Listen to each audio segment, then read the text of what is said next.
Halo guys, assalamualaikum warahmatullahi wabarakatuh. Selamat sore, selamat beristirahat, selamat nonton ya guys. Siapin kopi, videonya agak panjangan. Kita hari ini mengerjakan overhaul engine-nya Honda Jazz VTEC tahun 2006. Kalau nggak salah ya guys, 2006 apa 2008 gitu. Terus trouble-nya apa? Trouble-nya yang kemarin, yang air radiatornya muncrat, yo.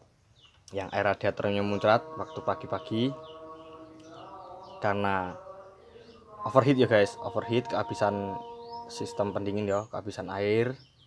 Jadi selangnya itu katanya nyangkut terus lepas. Nah, apa yang terjadi ketika sebuah unit mesin terjadi overheat? Nah, banyak kemungkinan ya guys, ada yang aman, ada juga yang rusak gitu kan. Ya nek awake dhewe sing dijaluk ya aman ya guys, sing dijaluk ya aman, isi air, beresin lagi, udah nggak ada yang rusak, paling bocor selang-selang kan gitu. Ternyata setelah kita bongkar ya, dari air yang muncrat kemarin kita bongkar, kita analisa, packing cylinder headnya jebol guys, karena airnya kemarin keluar lewat silinder nomor 4 kalau nggak salah ya. Air ada keluar lewat sini, ini kan tipis nih, jadi lewat packing headnya sini keluar, airnya keluar yo. Ini kemarin tak sikat bersih ya, ini kotor neh, mambungin tak tumplek neok. Kita sikat bersih, kita cek pakai kaca seperti biasa yo. Dilumasi oli sedikit-sedikit, kaca tempelin, plek, dilihat oli yang nempel itu rata enggak. Nah, sambil ditekan kacanya, ditekan atau dipukul. Kalau dipukul, digetok kan bunyi itu ya, seperti video yang pernah tak buatin, bunyi. Kalau pakai bunyi itu biasanya kalau kita nemu konsumen atau ownernya yang agak rewel, mereka nggak percaya bahwa yang bunyinya beda itu di situ yang melengkung ya. Jadi kita kasih oli, lumasi oli, kita tempelin, plek, kita tekan. Olinya kan pasti beda ya, timbul efek ya. Kalau yang di bagian yang melengkung pasti timbul efek. Ketika kacanya kita tekan, olinya itu akan menyebar ya kan. Di bagian yang nggak menyebar itu yang rata. Nah jadi ini kemarin melengkungnya di sini, di tengah, jadi parah. Di tengah, pinggir sini yang melengkung, jadi parah. Padahal digetok bunyinya kenceng guys, tak tak tak tak gitu ya, seperti video yang pernah tak buatin itu gitu. Terus kenapa kok turun mesin?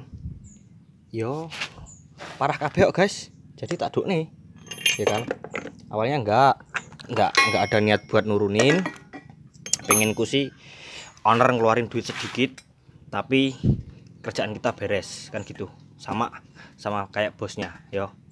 Tapi ketika kita nemu kayak gini masuk tega guys. Nih kropos guys, jadi bloknya kropos tuh ya. Ini yang paling parah nih ya, parah tuh ya kan, ini nih. Nah di silinder nomor 4 tuh parah, makanya kemarin airnya masuk di silinder nomor 4.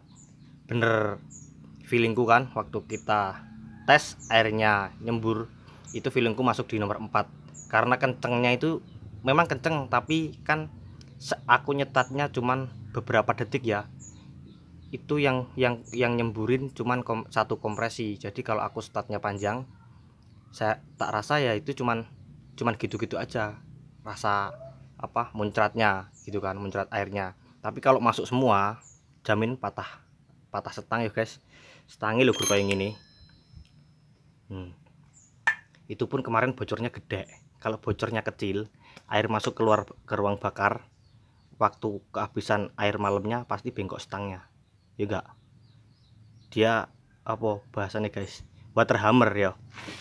Alhamdulillah enggak, aman. Kita besok ngelas itu gosok rata sekalian quarter ya guys, karena kalau dilas biasanya ada melenting lebih tinggi kan melentingnya. Jadi sekalian kita ratain lagi, cylinder headnya juga kita ratain lagi. Ini penampakan packing cylinder headnya, keluar lewat sini yo, keluar lewat sini nih. keluar sini. Terus bisa kita lihat nih, airnya sebagian ada yang meresap ke sini nih sampai kayak busa yo, keisi air ini. Harusnya kan nggak gini-gini banget ya. Nah, besok kita ganti packingnya, pokoknya kita beresin seperti biasa yo, ben owner puas. Nah, terus ini kan Matic. Aku pernah ketawa ya guys, aku pernah ketawa, merasa terhibur dan merasa lucu aja gitu loh. Jadi ternyata nggak semua orang itu mengerti tentang kendaraan ya guys. Aku pernah ditanya seseorang, aku nggak kenal akrab sih, cuman sering ketemu aja. Dia punya unit mobil Matic. Dia tanya, "Mas, pernah nanganin mobil jenis Matic enggak?" Terus tak tanya balik, "Emang trouble-nya kenapa om? Mesinku gini gini gini gini," kata dia. Oh gitu, ya udah main aja ke rumah om, main ke garasi. Insya Allah tak bantu kalau aku bisa bantu. Kalau nggak bisa, ya gimana caranya beresin trouble yang om punya kan gitu. Dia cerita, tapi mobilnya Matic loh mas, gini gini gini gini gini gini gini kata dia. Sekarang tak jelasin. Ya guys, kita sambil ngobrol konyol sekalian, kita barangkali yang nonton juga ada yang nggak tahu. Jadi unit kendaraan mobil itu Matic atau manual, yang membedakan cuman transmisinya. Ini kan Matic nih yo. Matic juga masih dibagi lagi beberapa jenis. Ada yang di sini pakai konversi verter, dan ada yang enggak. Ini kebetulan yang enggak konversi verter karena jenis Maticnya beda ya guys. Enggak usah dibahas sekarang, besok dibahas ketika aku nemu treble unit transmisi Matic ya guys. Gitu aja. Kalau manual ya udah manual biasa kayak mobil biasa. Di sini plat cover, plat disc, bearing close ya di bagian koplingnya. Nah, kalau ini mati. Tapi kalau unit mesinnya sama, yo, mau Honda Jazz Matic, mau Vios, mau Yaris, mau apapun ya guys. Isuzu Panther aja ada yang Matic kok, ya enggak? Kan gitu. Oke. Terus kita lihat di belakang isinya apa aja. Ya guys. Nah, nih. Ini kan yang nggak pakai konversi verter, jadi roda flywheelnya cuman gini aja. Sekilas kamu lihat ya itu kan kayak produk kopling ya, kayak flywheel biasa, tapi enggak, ini nyangkut gini dah. Nih udah nyangkut gini nih, paten. Kalau berisik atau kalian punya kendala nyendal untuk unit Honda Jazz yang tipe ini yo, itu biasanya springnya ini kendor. Terus kalau kita mau ganti springnya nggak bisa, kita harus beli flywheel AC ya guys, flywheel AC lengkap. Kalau giginya aja kan biasanya flywheel only ya kan gitu. Kita beli IC, kita ganti kayak selayaknya kita ganti produk kopling dan matahari gitu ya. Mereknya juga sama, XD nih ya, tetap XD, mereknya sama. Jadi biasanya ketika kalian masuk dari gigi mundur atau R menuju gigi maju N atau D gitu kan, kalian kerasa nyentak jeduk gitu kan di sini. Kalau yang tipe ini yo, di sini yes, di bagian ini pokoknya pernya biasanya ada yang lemah yo, atau kalau idle itu dia berisik cek cek cek cek cek cek cek gitu ya. Di sini biasanya ini kan ada per double nih di dalamnya, per yang di dalamnya bunyi gitu. Nah, terus tak kasih tahu lagi apa mana ya guys, ini belum tak cuci guys, belum tak cuci karena tadi aku baru selesai nyuci baut-bautnya. Kayaknya bautnya banyak yang rusak, jadi terpaksa tadi aku cuci sambil koreksi, sambil nulis apa aja yang mau kita belanjain. Alhamdulillah si tokonya udah ngasih kabar dan udah tak kirim ke ownernya. Kapan kita berangkat terserah ownernya ya guys. Ini EGR sama, cuman kalau EGR jenis mesin bensin itu malah sangat membantu daripada yang EGR jenis mesin solar ya guys. Mesin solar atau mesin diesel itu ketika EGR-nya rusak, dia sangat-sangat mengganggu malahan yo, sangat mengganggu kinerja mesinnya atau mengganggu sistem bahan bakar. Sama, kalau ini juga mengganggu, tapi ketika dia sehat sirkulasinya, kendaraanmu jadi lebih enak gitu ya. Kalau mobil solar matiin aja nggak apa-apa, yang penting tahu cara gimana matiinnya, jangan asal matiin dibuntu-buntu ya. Oke, terus VTEC controller. Nah, ini VTEC controller. Di sini ada filter ya, di sini ada filter bentuknya kayak gini. VTEC controller nempelnya di head ya kan, nempelnya di head gini. Nah, ketika kalian nemu unit Honda Jazz tipe ini yo, VTEC atau biasa dipakai di Honda City juga kayaknya mesinnya sama. Jadi kalau kalian nemuin treble ngelitik tapi 0 TDC yo, treble ngelitik 0 TDC, coba kalian injek pedal gas yo, posisi idle kita injek sampai 8000 yo, sekitar 8000, nggak sampai 8000 guys, coba tak lihat ya.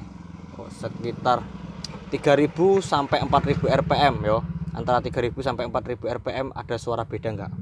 Kalau ada suara beda berarti VTEC nya masih kerja. Kita cari apa yang bikin litik ya kan. Tapi ketika dibentang di rpm segitu suaranya nggak berubah, berarti VTEC nya nggak fungsi ya kan.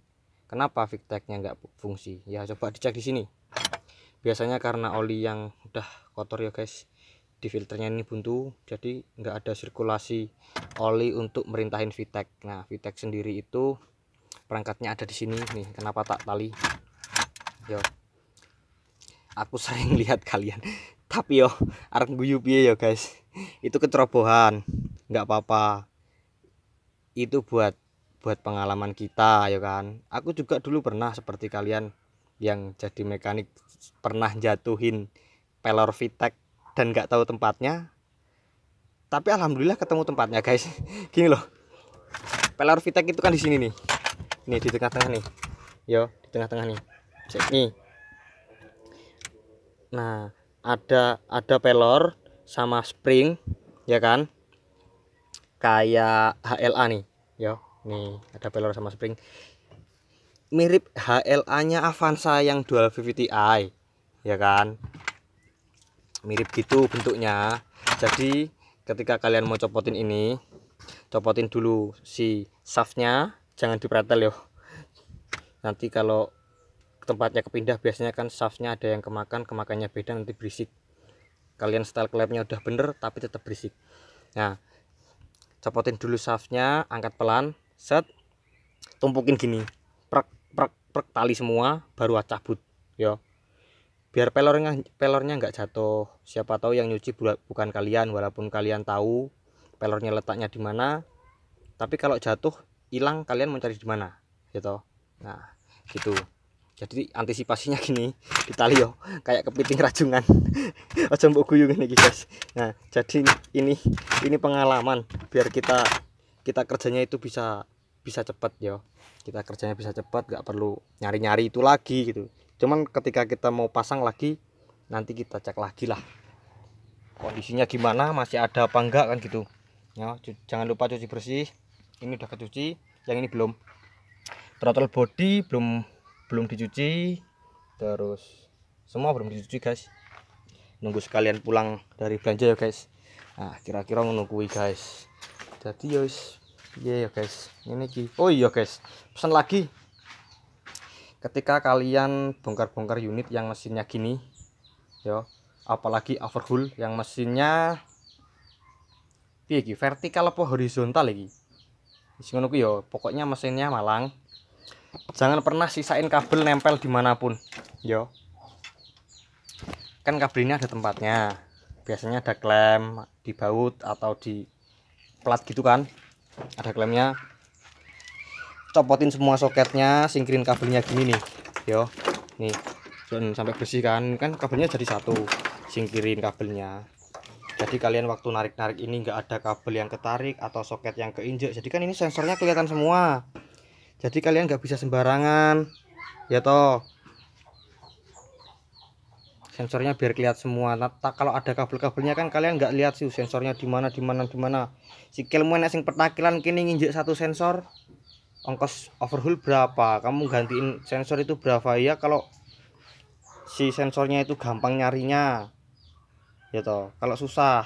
Nah, sekali lagi gitu yo guys, gelone wong Jawa wi ya, nggak orang Jawa sih semua. Rasa kecewa itu nggak bisa dibayar dengan apapun yo.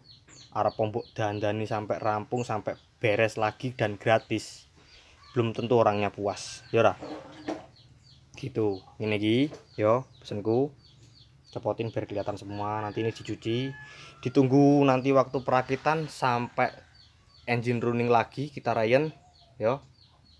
Ditunggu videonya, semoga sing nonton iya do mudeng ya guys, ngono-ngono kayak mau gitu ya guys ya, kira-kira gini.